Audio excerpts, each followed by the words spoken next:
Welcome to the Homeschool Oklahoma podcast. Homeschool Oklahoma is the state organization for homeschooling in Oklahoma. We promote, protect, encourage, and equip parent-led and family-funded Christian homeschooling in the state. Our goal is to help you build your family through homeschooling in the name of Jesus. The goal of this podcast is to help homeschoolers, especially Oklahoma homeschoolers, take full advantage of everything the state has to offer. My name is Jonathan Bartlett, and I'm one of the board members of Homeschool Oklahoma. If you want to know more about Homeschool Oklahoma or help support us by becoming a member, head over to the homeschooloklahoma.org website and click the Join Now button. Now today we're starting a new series on our podcast. So we're going to do several podcasts. We realized as a board that that we actually had a lot of great content on our website that kind of may need to be represented in a new way. So we decided that we would take some of the articles on our website and present them in podcast form so you can more easily listen to them if you don't always have time to read them. So today I have a series of articles that I've done on the website called What We Learn When We Learn. And kind of the idea behind the articles is that a lot of times there's kind of when you learn different subjects, you don't just learn that subject. There's a kind of a broader scope of what you're actually, why is this actually included in the curriculum? So the goal behind these articles is to kind of help you understand, not only what it is that you're supposed to teach, but why are we teaching this? What is it that we really want our students to take away from it? And so today what I'm talking about is one of my favorite stories to talk about, which is Oedipus Rex. Now, when students and even parents and teachers here they have to read Oedipus, the only thing that comes to their mind is, ew. And while that's certainly an understandable reaction, given what most people know about the story, the fact is that Oedipus Rex is one of the best stories to illustrate one of the most important lessons in leadership. The ick factor in Oedipus is certainly strong, but thankfully, its position is entirely in the background. All the things that we've heard about Oedipus, him killing his father and marrying his mother, all occurred before the beginning of the story. They are the backdrop of the story, not the focus. Additionally, Oedipus himself did these things unknowingly. So Oedipus didn't know his father and mother. He grew up in a different kingdom and was not even aware that he was adopted.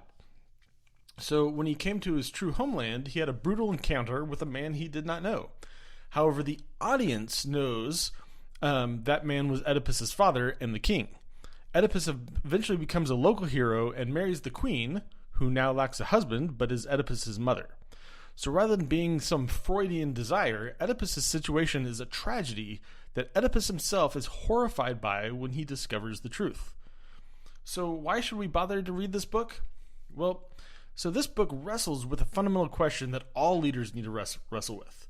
The possibility that the problems in the organization stem from you, the leader.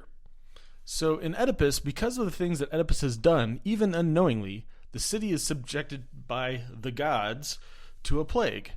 Oedipus has set his mind on discovering the source of the misery. All along the way, various people try to dissuade Oedipus from looking too deeply into the mystery. Many people know that he will find the truth and are worried about being bearers of bad news.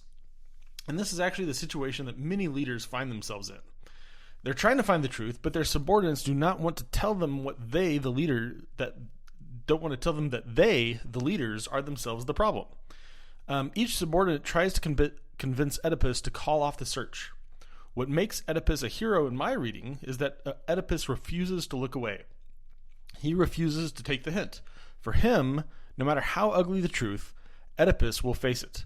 Doing what is best for the city of Thebes is his responsibility, and no one will tell him otherwise. Oedipus is willing to face the gravest truths about himself and his own complicity in the situation to set it right. When our students become leaders, they may someday face similar situations. They may, completely unbeknownst to them, create a bad situation. Their decisions, policies, or actions may lie at the root of the problems in their organizations or even their lives.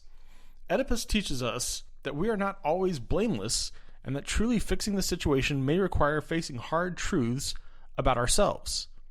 Will we have the strength to face these things, or will we hide from the truth?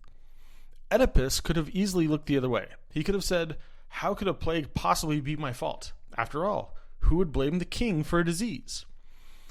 Oedipus could have left his own pride intact and imagined that the problems around him were all caused by someone else or something entirely out of his control. He could have listened to his subjects and just shoved everything under the rug. But instead, Oedipus did the right thing, even when it meant making a pariah of himself. That is what good literature does. It helps us imagine situations that we could be in and challenge us to find ourselves in them. So I hope you use the reading of Oedipus Rex to challenge your older children to face hard truths in every aspect of their lives. So I want to thank you for joining the Homeschool Oklahoma podcast, and we hope you continue to join us. Please like and share this podcast and tell all of your friends about it. Thanks for joining us.